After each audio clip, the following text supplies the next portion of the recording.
Depuis son élection à la tête de l'administration américaine, Trump a déclaré à plusieurs reprises son intention de rompre l'accord nucléaire avec l'Iran. Il juge cet accord trop ambigu, ne servant que pour l'expansion de l'Iran. En relatant les justifications de Trump, il apparaît évident que ce retrait demeure motivé par des considérations stratégiques, mais aussi économiques. Sur le plan économique, les États-Unis n'ont pas profité économiquement de cet accord comme les pays européens qui ont des investissements dans ce pays.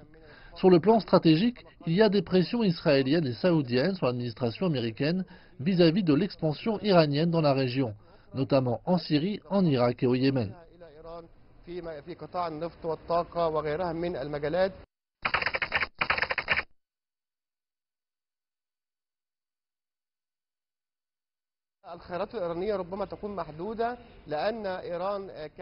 La rupture de cet accord aura sans doute des répercussions sur l'économie mondiale.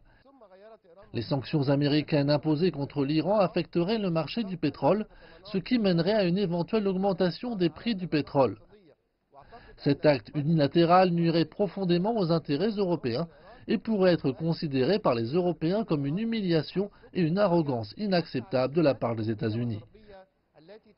Pour les spécialistes, un tel revirement stratégique aura des conséquences majeures sur l'équilibre national dans son ensemble. D'autre part, quelques pays du Golfe et Israël craignent l'accroissement considérable de la puissance iranienne dans la région. Du coup, ils soutiennent cette décision américaine qui, selon eux, satisfait leurs intérêts au Moyen-Orient.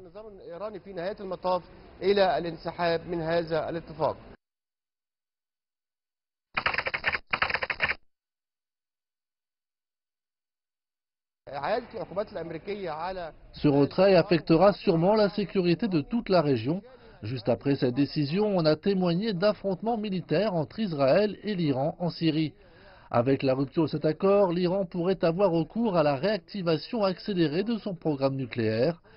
Il n'hésiterait pas à défendre ses intérêts stratégiques. De ce fait, l'antagonisme chiite-sunnite alimenté par la guerre froide entre l'Arabie saoudite et l'Iran se renforcera davantage. Par conséquent, les dossiers épineux comme la Syrie, le Yémen et l'Irak ne trouveront nullement une issue politique.